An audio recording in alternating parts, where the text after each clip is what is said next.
Welcome to the Leadership Conversations podcast. I'm your host, Jono White. I'm the founder and principal consultant of Clarity. We are an Australian-based consultancy that works with leaders around the world, and our passion is to invest in people to become everything they're meant to be in order to fill the world with healthy organizations that people love to work for and customers line up to buy from. The goal of this podcast is to invest in you and your leadership. If you're just joining us for the first time, then feel free to check out consultclarity.org. That's our website, consultclarity.org. We have so many free resources on there, the most popular being our 7 Questions on Leadership series. We've had more than 1,500 leaders from around the world in all different sectors give their in-depth answers on leadership, what books they love, what they found most challenging, the most meaningful stories, how they structure their time through the day. That's free, so go and check it out. And we'd love to interview you about your leadership. I believe you have advice from your experience, your context, and your life so far that is important and can help other leaders. It's also a great way to give back. It's free to get involved, and you can do so by going to consultclarity.org/7-questions-interest, or just Google consultclarity.org 7 questions interest and fill out the form that pops up. We have a free resource for you on our website. It's called Leadership Survival Guide. It's a 57-page ebook. It has interviews with 10 world-class leaders, and you can go to consultclarity.org. It's right at the top, and get that today. We also have a daily email that we send out to over 15,000 leaders, and that email contains the highlights, our best content from our podcasts, our blog, my book, the books that we're loving that are out there about leadership. It's also the best way to get access to our masterclasses and workshops before anyone else. And there's also exclusive and limited special options just for subscribers. And you can subscribe by going to consultclarity.org/subscribe.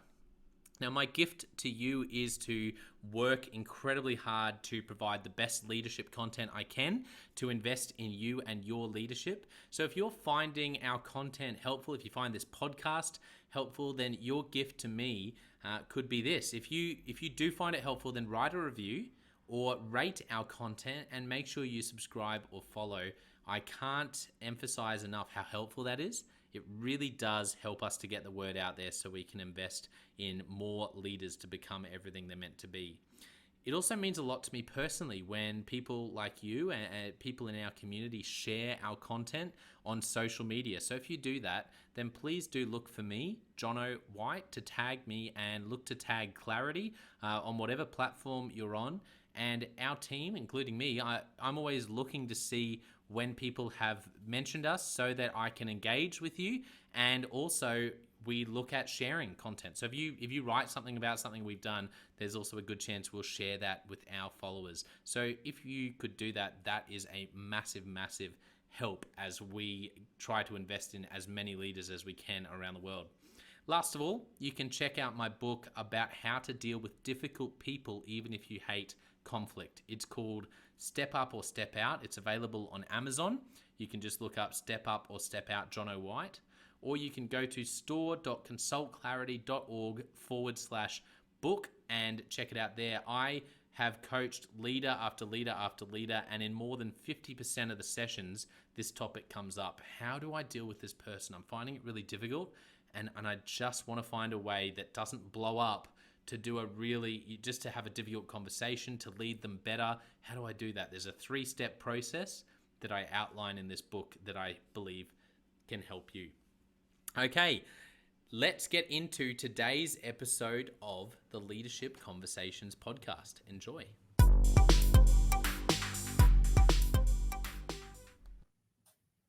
Another episode of the Leadership Conversations podcast. Jason Binder.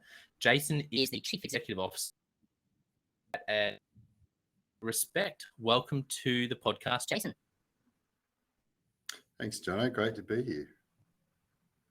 First of all, tell us a little bit about Respect and tell us about what you do as CEO. So Respect is an aged care provider in Australia.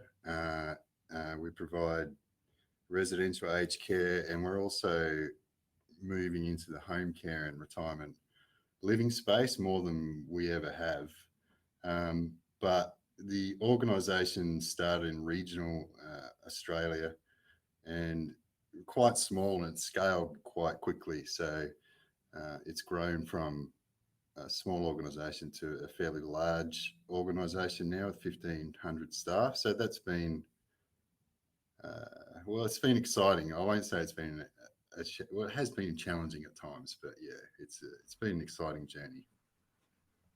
Yeah, I like the pause there because that sort of growth, everyone would love to just lead an organization that's growing quickly. But that always brings its own challenges. Like you said, it's, I'm sure there's been some really big wins along the way, but yeah, that's just building systems and HR and everything for that sort of fast growth. Oh, absolutely. Has its own challenges. Well, let's a lot of companies. Oh, you're right. You go. Sorry, yeah, we got a slight delay. Let's jump into your story. I'd love to hear with your child growing up, what were some of the moments from that season that really shaped you into the person and the leader you are today? It's an interesting question. So my childhood, my mum and dad had a strong work ethic. So my dad's dad died when he was 1, and that was just in that time after the war where there was a depression. So he grew up, he had to leave school when he was 13. He was a straight A student, but had to leave to support the family because there was 11 kids. That's what they did back then. But it seems very bombastic now, but that was pretty common back then. But he had to support the family. So he's got a strong work ethic. I haven't seen anything like that since. My mum come from a business environment where her father was very business driven. So she also had a work ethic, and growing up, I was doing adult jobs by the time I was probably 10. So standing out in the heat in Renmark in South Australia, cutting apricots all day or picking in the 45-degree heat or something like that. So that has shaped me as a person in how I see work, because I had to learn how to push through things that were uncomfortable very early on as a child,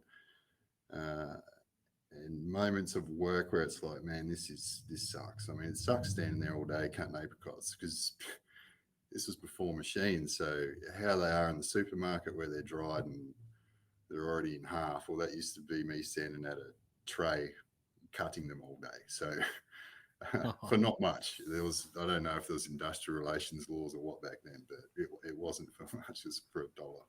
It might have been $1 for 5 trays or something. I can't remember. But yeah, as a leader, Wow. as a leader, that shaped me. I suppose I lead. Like, I don't think anyone could doubt my commitment to the company.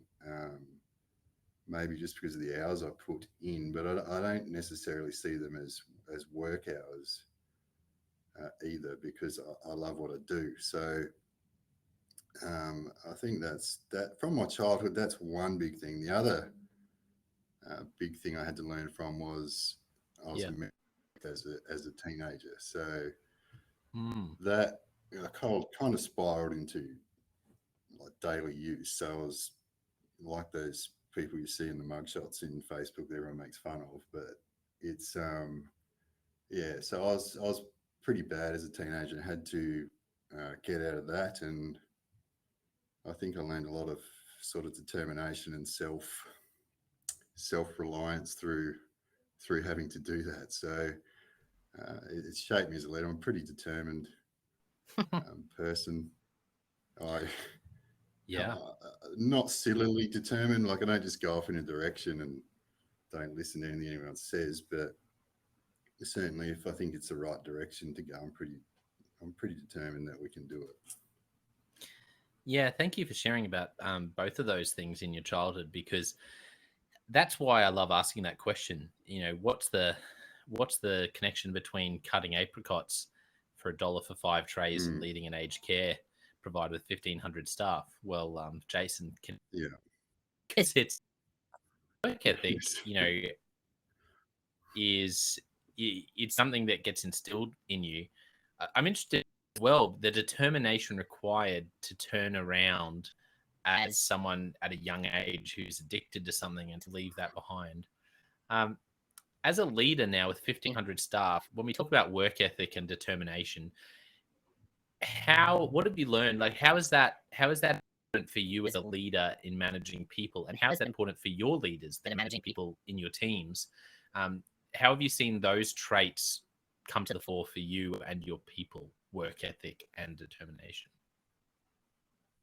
I think when I say work ethic, I don't expect my people that report to me or people that report to them to do the hours I do. Um, so I'm not trying to demonstrate, hey, you need to work 80 hours a week and stuff. Like they can work whatever hours they want to work as long as the outcomes get done. But I suppose I'm on all the time in terms of not all the time, because people think the hours of work are crazy, but then they'll sit and watch Netflix for inordinate amounts of time, or doing things like that. And there's 112 waking hours in the week, and even if I was working 80, there's still 3 or 4 hours a day for family and friends. So it's a lot of time if you Hmm. prioritize your time. So I think in terms of leadership, they know I'm on and I'm for the company, and I'm working hard for the company. The and also it makes you stand out as a young person coming into a company and working, like progressing and being promoted. It's not that hard to do a bit extra and stand out. Now a lot of people just come and clock in, clock off, and it's there's this two sides to their life where this is work and this is. And I'm not telling people to uh, to mess those up too much, but I think it doesn't take much to stand out if you want to just put in a bit extra after the weekend and think, hey, I thought of something on the weekend that was cool to change.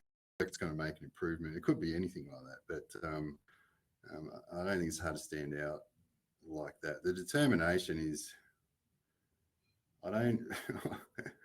if something can be done, I as a leader, I don't really let it go until I've got a satisfactory answer, and that might be for something I'm doing uh, Hmm. myself, or it might be for people that report to me. If they're coming up with something, they might say, I've tried everything. And if I say, what's everything? And then we work out it's not everything. It's sort of like a bit with a dog and a bone and something until we get to where we need to go. So it's just a belief in them as well as a team. It's not like belief in me.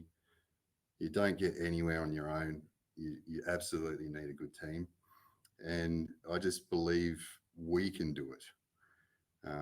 And so the determination a lot of the time is just belief in what we can do. Like I said, not dumb belief. I'm a big fan of evidence and data and making decisions based on the best data we have available as scientifically as we can.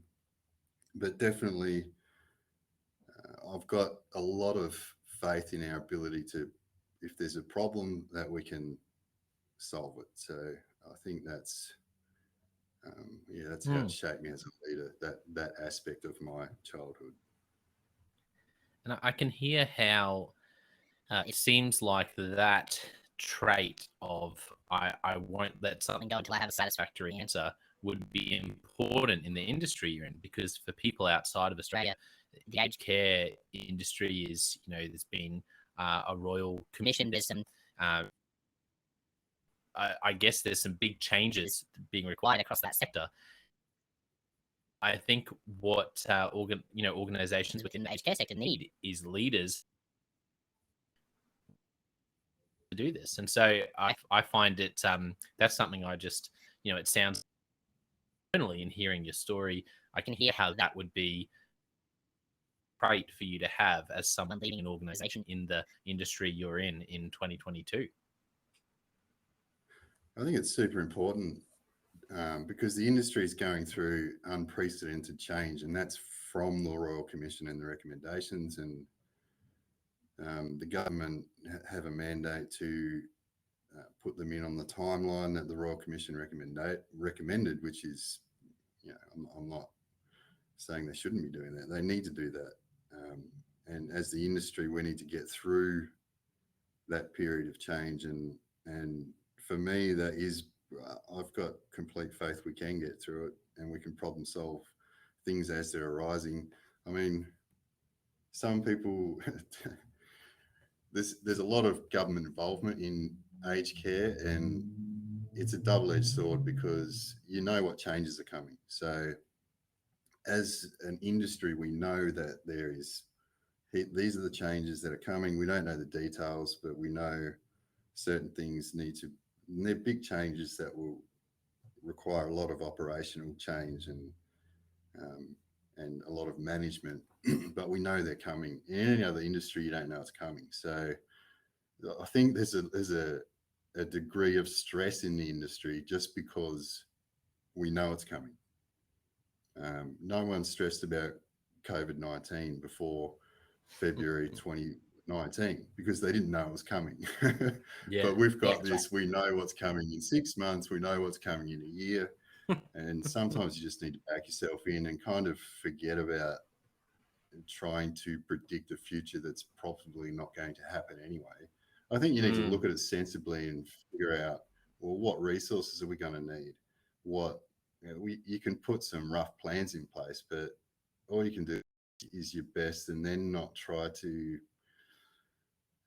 I think our brains are so good at projecting forward, thinking up some scenario that's really scary and probably unlikely to happen, and then stressing ourselves now about it before it's even happened. So it's going to be a difficult time, and I think as we're well positioned, I think we've got the right team to get through that.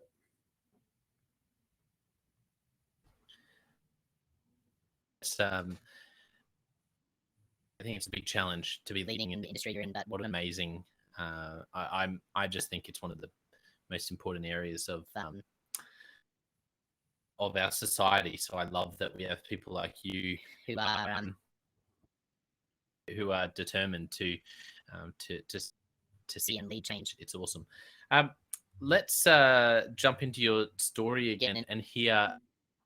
Keen to know, Jason, do you remember one of the leadership opportunities you had, and like where you were leading a group of people, where you were really owning a project, or there was something that you were really responsible for, and you remember going, "Oh, okay, this is harder than I thought," or this is, it was a bit of a ceiling we had to break through. Yeah, that's probably another trait. I always throw myself in the deep end, and every sort of step of the way, I've thrown myself in the deep end. And even now, we're entering 2 new sectors that we haven't been in before. And I think as a child, you're willing to fail. Like you don't just get on a bike and think, well, I'm just going to ride it and I'm going to be perfect at it. You kind of fall off probably many times before you get the hang of riding the bike. It's actually no different when you're an adult. It's just, I feel like we get scared of, it's almost like public failure. Like I can't fail because what will people say now and that sort of stuff. So we get kind of boxed in, and our fear becomes our ceiling a little bit because we don't want to do something new because what if it doesn't work? And Mm. I suppose to answer the question, there's been so many times I've thrown myself in the deep end, um, and it's a little bit uncomfortable in the deep end, but you kind of get used to you kind of get used to the feeling of for me it used to be kind of fear and dread when I did that, and I kind of did it anyway because I thought I need to learn this and I need to like push through it. But now it's kind of more like it, fear and excitement are very similar emotions. And so it's almost like a bit of excitement of we've got to work it out as we're going, and it's turned into that because I know at the end of the process that we're all going to be like stronger people at the end of it. So there's been a lot of times like that. The first one probably we at Respect, when it was only a small organisation with a couple of aged care homes, it was nearly insolvent, and the senior managers left and whatever. And it was just me and Brett, and Brett's our chief operating officer now. It was just me and Brett and Catherine at the time was left, and we thought, oh well, we think we can fix it, and so we we put a plan to the board to fix it, and they said, all right, we'll have a go at it. I don't think they had anything to lose, um, and it worked. And man, we made a lot of mistakes through that. We did fix it.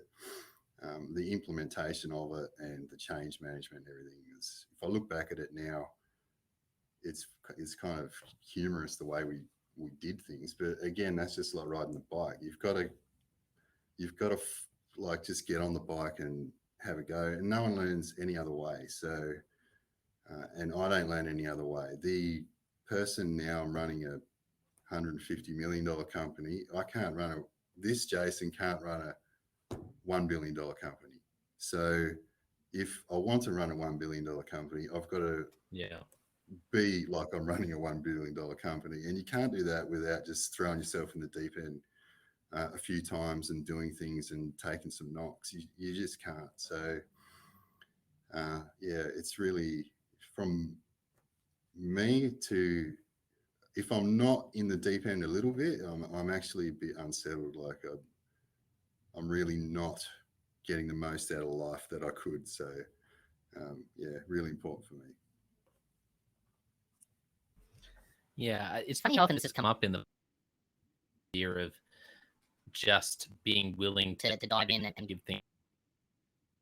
Um, on your leadership journeys, really, like you said, where you were able to sort of just dive in the deep end and really work on turning Respect around, um, turning the organization around, and making it work.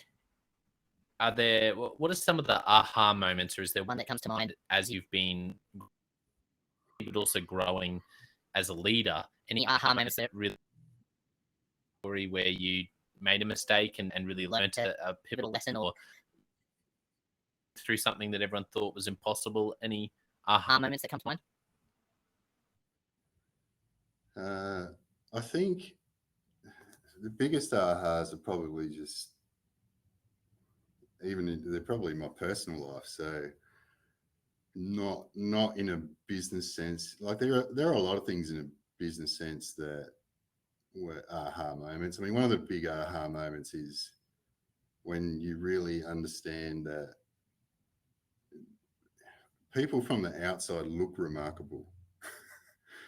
And the more kind of you get into bigger business and you meet with other bigger business people, you realize that they're just ordinary people.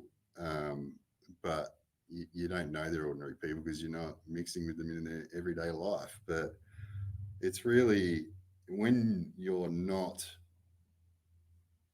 when you're just kind of day to day doing things and there's these people that you think are doing amazing things, you kind of have this aura about them that they've got some special abilities. But when you kind of dig under it, if anybody does, I think the best that they can do in something that they're skilled at, like they can be extraordinary at it. And I mean, it doesn't remove any of the probably the outside perception or anything like that. But I think that was a big aha moment. I always thought people running bigger organizations were, much different leaders and business people, and I needed to do this and that to kind of do what they're doing. And yeah, it's the you kind of get to a bigger level in business, and then you realize they're actually just normal people.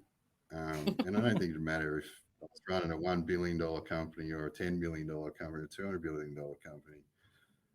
It's like you look at someone like Elon Musk. He's got, you know, people people want that kind of money, but you've got to have his problems if you want that kind of money. But he's probably remarkable in some ways in his work ethic, and he's a highly intelligent person. But you'd find behind the scenes he's just a normal person. So that was a big Yeah, aha that's moment. right. Personally, for me, when you're growing as a leader, you kind of get mixed up in titles. Like I'm a CEO, and therefore I need to be doing things because I'm a CEO. Like I need to be a certain way, or you kind of take on an identity that's not you. And people can go to their grave with that identity, but and they're needing to be something to feel like they have value.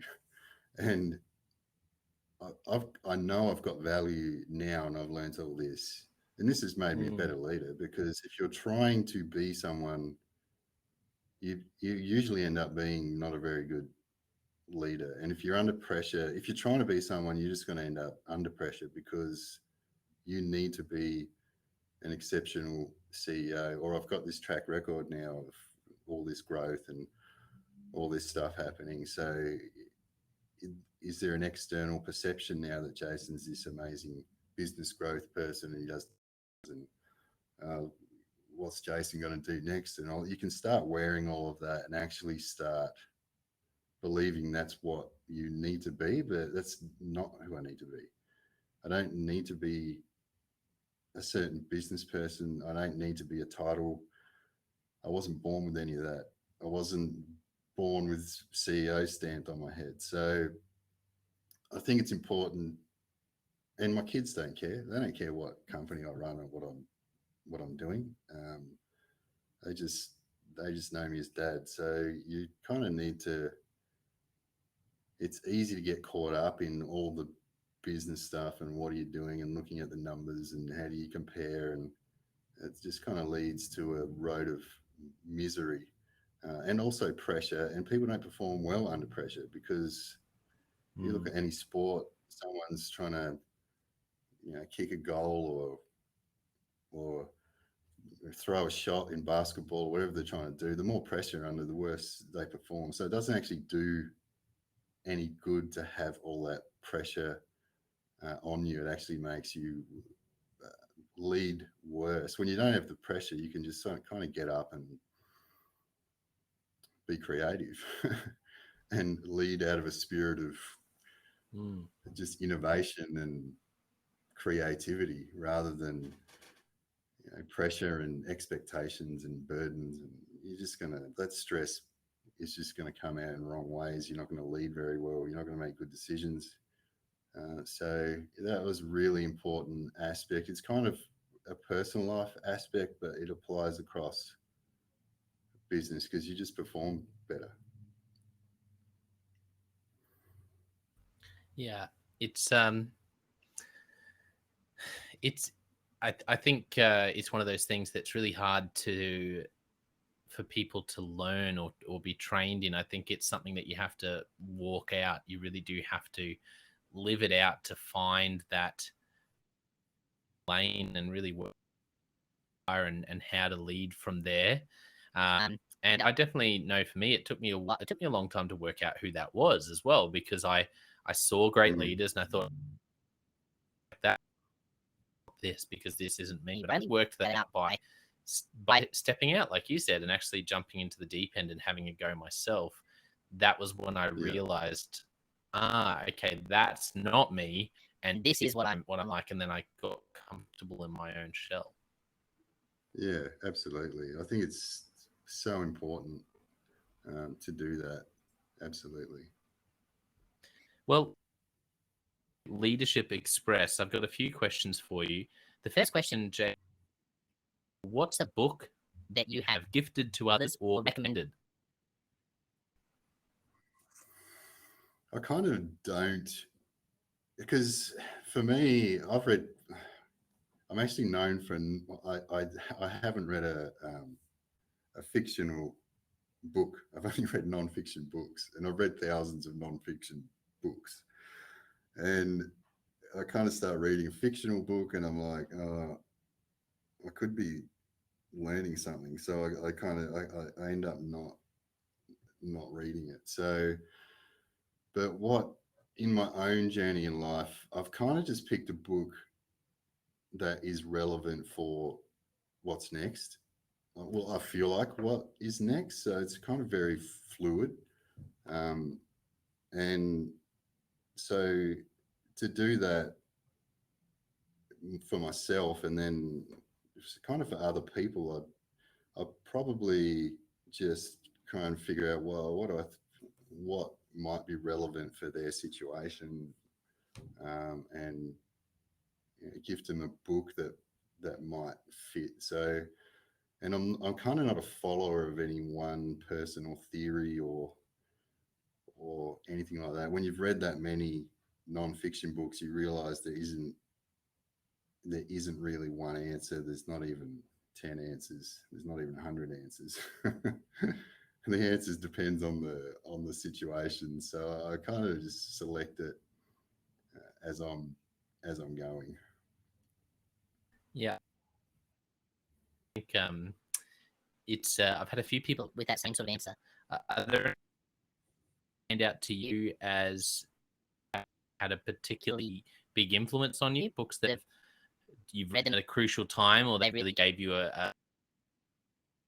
there was a takeaway in that book that for you in that moment was a real breakthrough?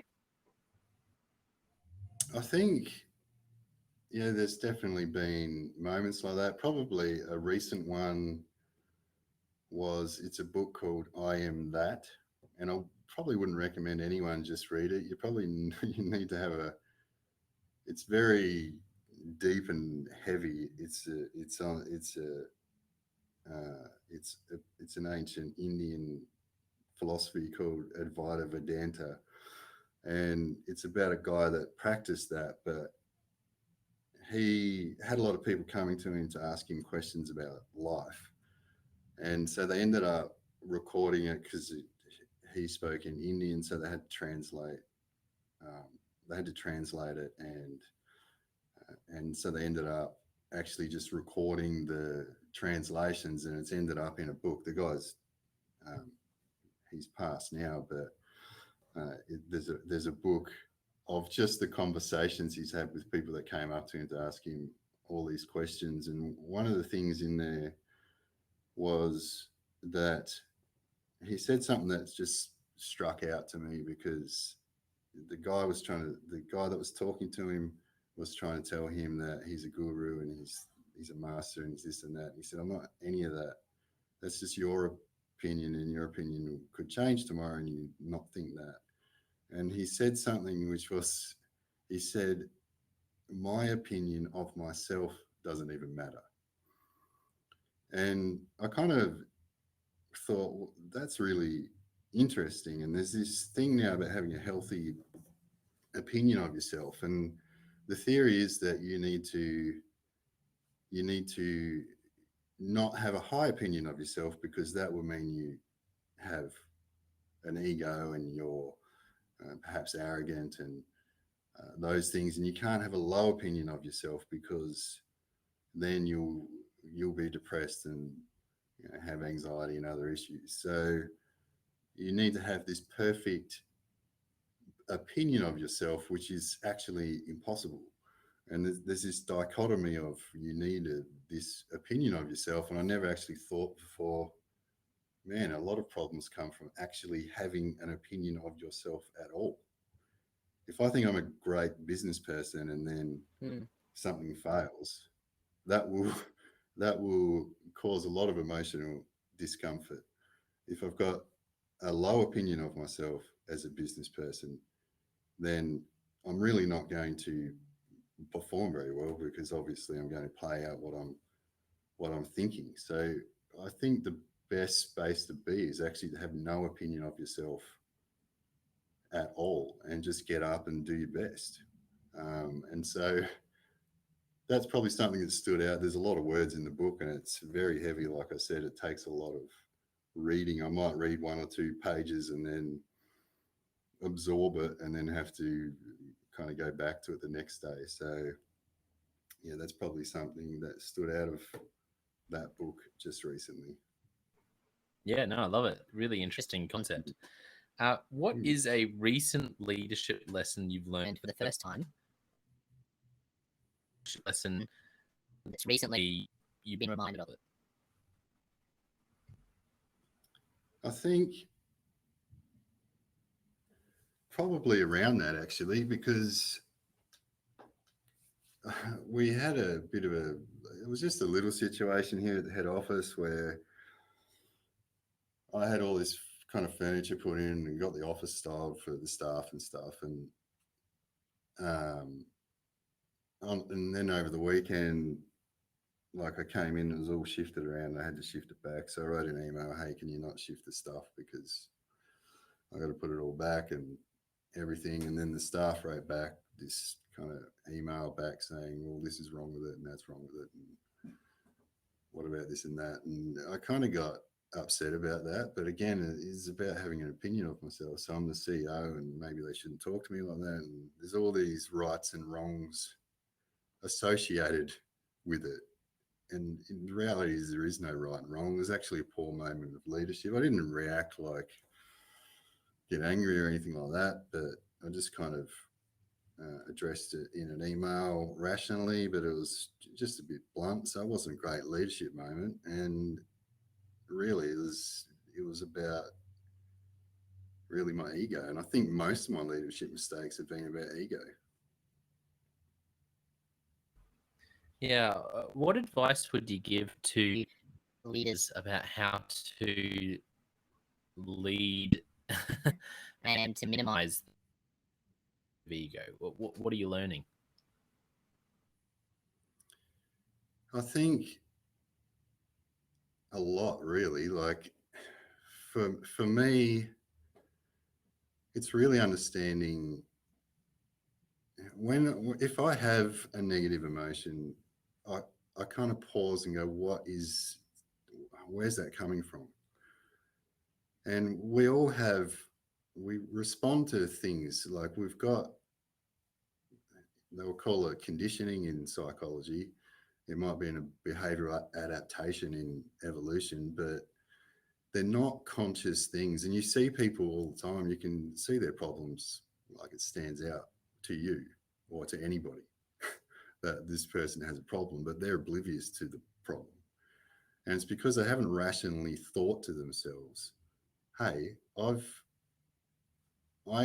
need to behave like this now because my dad criticized me. And now I can't be criticized. So every time someone says something in a meeting or whatever, I get my heckles up and I might be passive aggressive or stuff like that. No one's consciously thought anything. It's just been an unconscious behavioral adaptation. So for me, what I do is if I have a negative feeling, first of all, I contain it to myself. So why am I feeling like that? Not what is everyone doing that's made me feel like that, because that is actually disempowering to yourself. It's not an empowering thought to be in the traffic and it's everyone's fault because they drove wrong.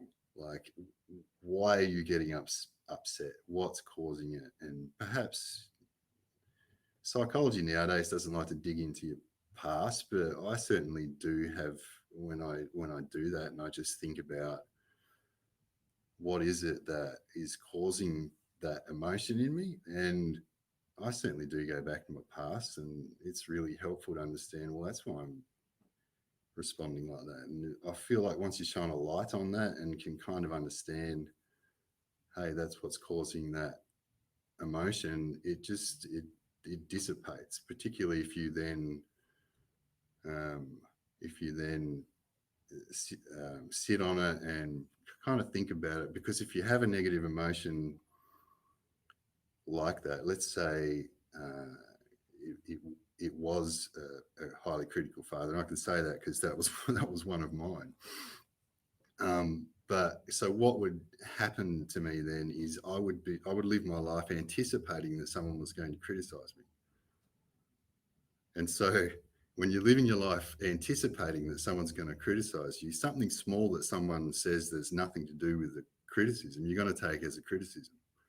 So once I figured out, okay, I'm living my life like that, and I've kind of shone a torch on it and unpacked it, it's kind of like then I'm conscious that for a little while it just becomes second nature. Just that, hey, are you in this moment like anticipating someone's going to criticize you? So I just keep thinking about that during the day, and eventually it just kind of goes away. So if you keep attacking all those little things that pop up, all those behavioral adaptations, all the conditioning, I mean, you don't want all of it, because some of those adaptations are, you learn to drive a car. I don't want to forget that, obviously.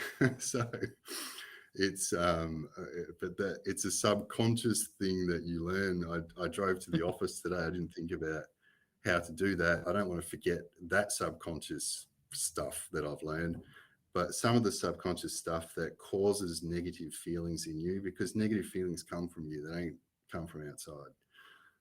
um, i'm i'm I'm really just sit in that and try and figure out where's it coming from. You just kind of tackle those one at a time as they pop up.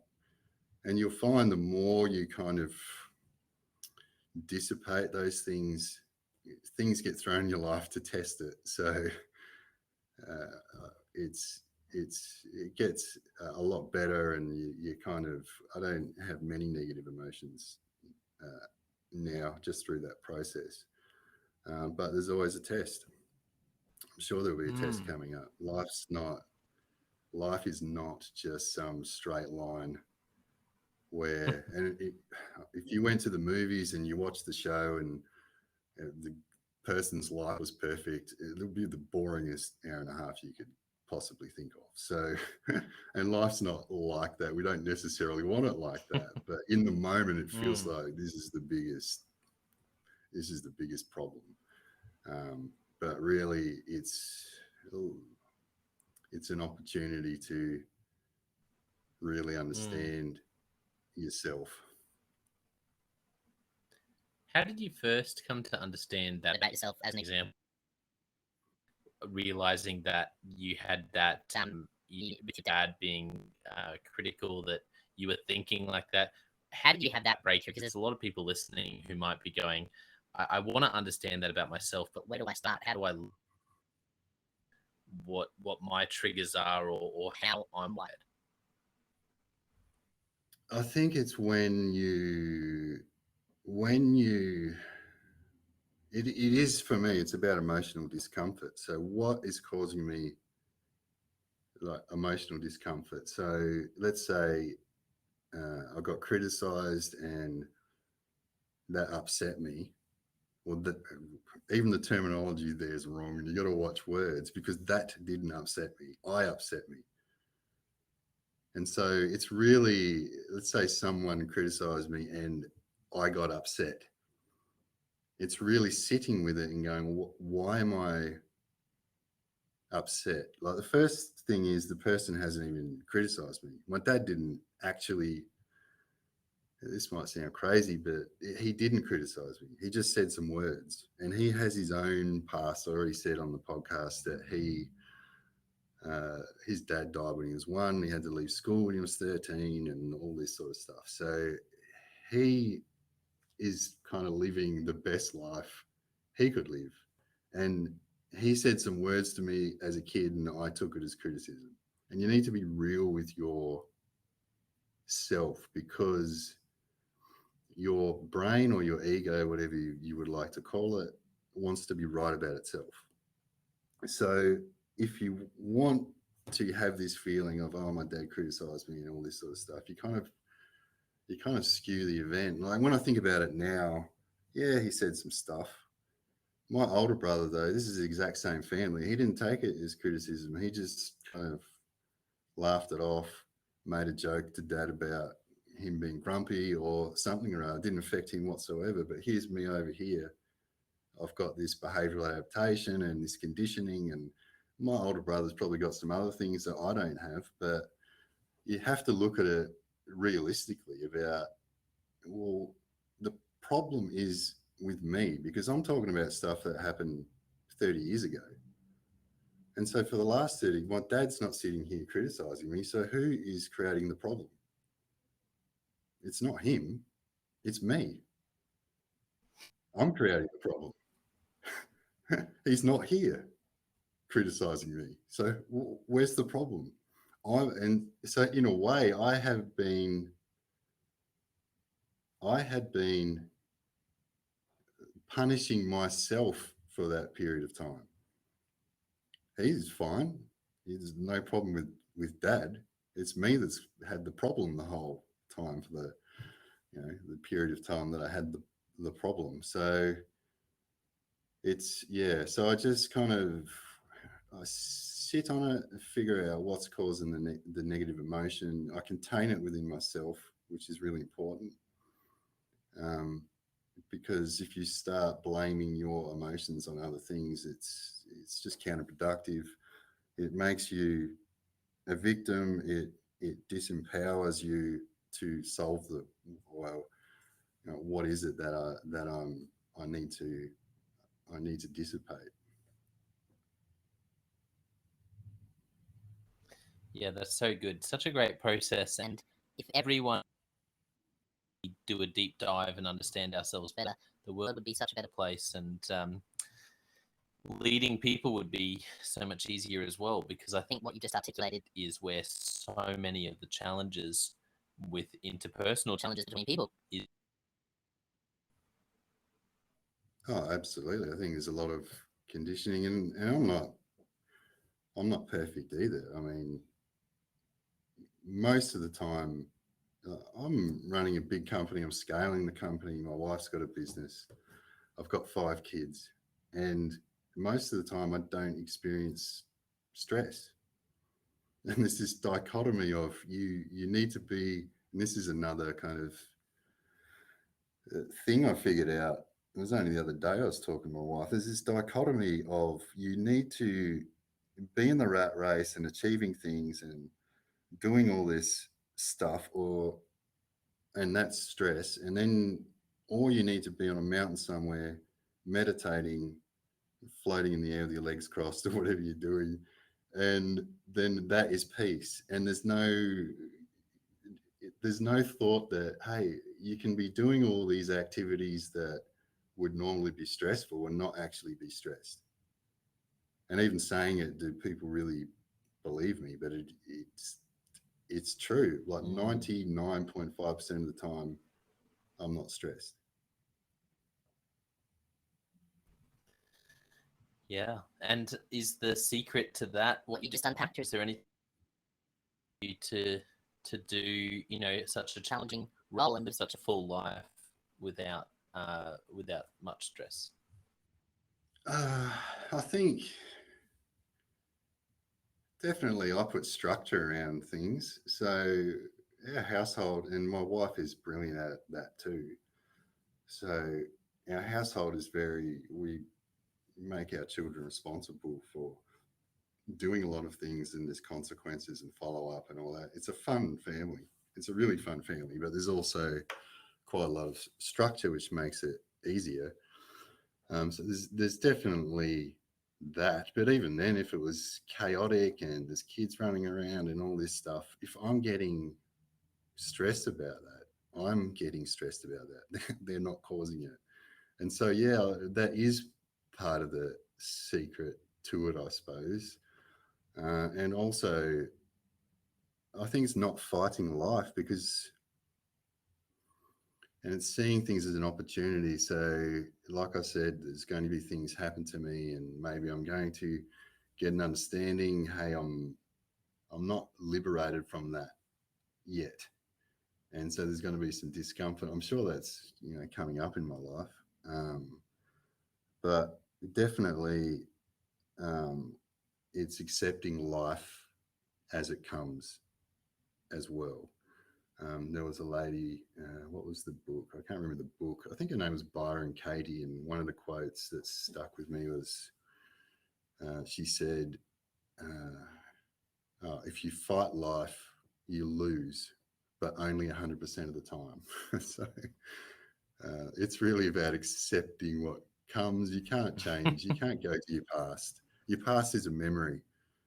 It's only in your head. You can't actually change. You can't go back and change things. And why did this happen to me? And resist it. And it's actually only causing your own internal turmoil doing that. So that's probably another part of it, I think, that helps me, do what I do and not be overly stressed about it.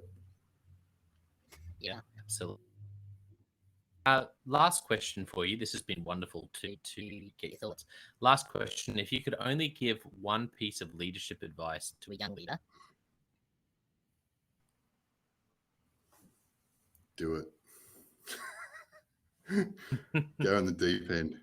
It's scary to go on the deep end, but necessity is really the mother of invention. It really is. If you can sit on the sideline, you don't have to invent anything. You won't invent anything, because you'll do it next week. You'll do it next month. Next thing you know, it's next year. It's the only way for me, the only way to motivate myself is like, you just got to throw yourself in the deep end and trust yourself. And even if it doesn't work out, like I said, don't fight life. If it didn't work out, figure out what you learned from it, and move on. But sometimes, and even now, there's things that I feel like, oh, I don't want to do that. I feel a bit of fear, and I'll just say to my EA, just burn my boat. And that means, I don't know if you've heard of the story, but there's a Spanish military person, and they were invading South America. Not that I'm glorifying war, but this is just the psychological principle. It was in the 1700s, and they landed in there, and the army got off the boats, and he went and burned all the boats. The military leader burned all the boats, so they had no way back. They couldn't go, I'm going to go get on the boat now, and I'm going back to Spain. Like, they had to win. And it's not about winning, but it's about putting yourself in that next situation. And that might be, for me, if I say to Bree, my EA, burn my boat, it might be book in that speaking engagement that you don't want to do, or you haven't spoken to 300 people before, so maybe I'll put that off. I'll just say, just burn the boat, get it done. So really, as a young leader, absolutely, that's what I'd recommend to do.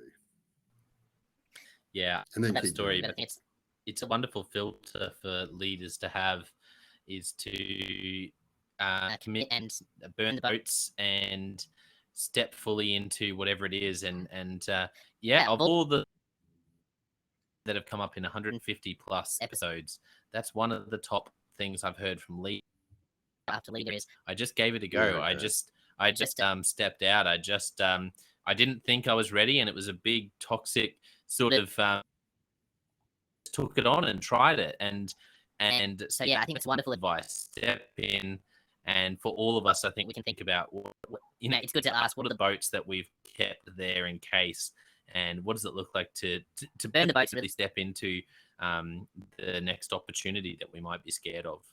Wonderful advice, Jason. Yeah. For people enjoyed hearing your thoughts, where can they find you online, LinkedIn or Twitter, etc., and also more about respect and the organization? So it's just respect.com.au is the organization. My LinkedIn's probably the best place to find me, which is just Jason Binder, CEO, is my LinkedIn tagged. And other than that, I don't have too much social media going on, but I go on LinkedIn a bit. I like LinkedIn. So Yeah. No, that's good. I want to thank our listeners for tuning in. What a fun episode! Great little nuggets around leadership, and wonderful to hear Jason's story. Also have the Jono White Leadership Podcast and the Leadership Question of the Day podcast.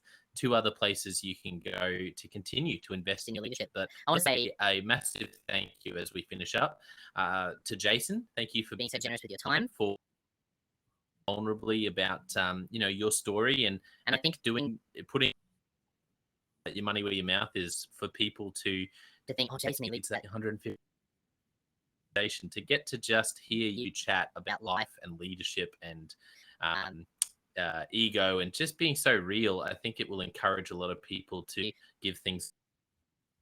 So yeah, I've just loved it. Thanks so much for coming on the podcast. thanks for having me, John. I appreciate it.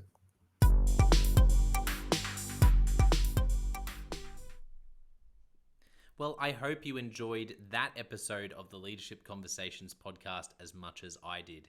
If you're joining us for the first time, don't forget to check out consultclarity.org. That's our website, consultclarity.org. We have so many free resources on there, including our 7 Questions on Leadership series. We've had more than 1,500 leaders from all over the world in all different roles, in different industries, answer these 7 questions on leadership, and leaders give these in-depth answers around how they spend their time, a book that's been significant for them. It's just a gold mine. It's completely free to access, so go to consultclarity.org and look for that. We'd also love to interview you about your leadership. I believe your experience, your life, your context means that you have advice on leadership that other leaders can learn from. Yes, you, if you're going, not me, well, no, I really believe you would have something to add. So if you're looking for a way to give back, it's completely free to get involved. And we would love to interview you through the 7 Questions on Leadership. You just go to consultclarity.org/7-questions-interest or Google consultclarity.org 7 questions interest and fill out the form and get involved. We have a free resource on our website called the Leadership Survival Guide. It's a 57-page ebook, 10 world-class leaders giving their thoughts on leadership, and that's completely free. It's available on our homepage, consultclarity.org, right at the top, so make sure you go and get that and download it today. And we have a free daily email that you can subscribe to. We send this out to over 15,000 leaders from around the world. And it contains the highlights of content from our podcasts, our blogs, our books we're reading. It's got the best content, and it gives you exclusive, limited, early access to our masterclasses, workshops, new products, special offers. It's all for our subscribers. You can go to consultclarity.org/subscribe and join 15,000 other leaders. And my gift to you is to work really hard, particularly through the Leadership Conversations podcast. I have been blown away by the quality of the leaders, and I'm learning as much as anyone in doing these interviews. So I'm having a great time. And my gift to you is to keep lining up the best leaders I can to invest in your leadership. Your gift to me, if you're finding this helpful, there is something that you could do that would help us out massively. And that is to write a review and to leave a rating for our podcast or wherever you're watching or listening to this. I can't tell you how much that helps us out. Also, subscribe or follow. It really does make a difference in helping us to help more leaders become everything they're meant to be. Another thing that means a lot to me personally is when I see our community share our content. So if you do share this or any other piece of content on social media, then thank you, and please do that. And look for me, Jono White, or Clarity, and tag us in your post. Our team is always looking for posts to engage with from our community, and there's also a chance that we'll share your content to go beyond and share it with our followers. Last of all, you can check out my book. It's called Step Up or Step Out: How to Deal with Difficult People Even If You Hate Conflict. I wrote this book because 50% of the coaching sessions I have with leaders, this topic comes up again and again and again. And it's this idea of, how do I have this difficult conversation? How do I lead this person better when I'm finding them difficult? Or in some cases, you look and you say, I think I might be leading a difficult person. They're just quite difficult to lead, or I'm finding them quite difficult to lead. So there's a 3-step process that I unpack in Step Up or Step Out. And the amazing thing, and I've literally done this myself, and I've heard it anecdotally from other leaders as I've coached them, is that if you follow this process, you will see that person step up and change their behavior or make a decision, which is to step out some of the time. 95% of the time, people will step up or step out in just 4 weeks. And I stand by that. It's you have to read the book to understand, but I really do believe in it, and I've experienced it firsthand. It works. So you can go to Amazon, look up Step Up or Step Out John O. White, or store.consultclarity.org/book. Well, thank you so much for listening. We're going to be back with a new episode next time of the Leadership Conversations podcast. And I hope today has helped you to take another step towards becoming the leader you're meant to be. See you next time.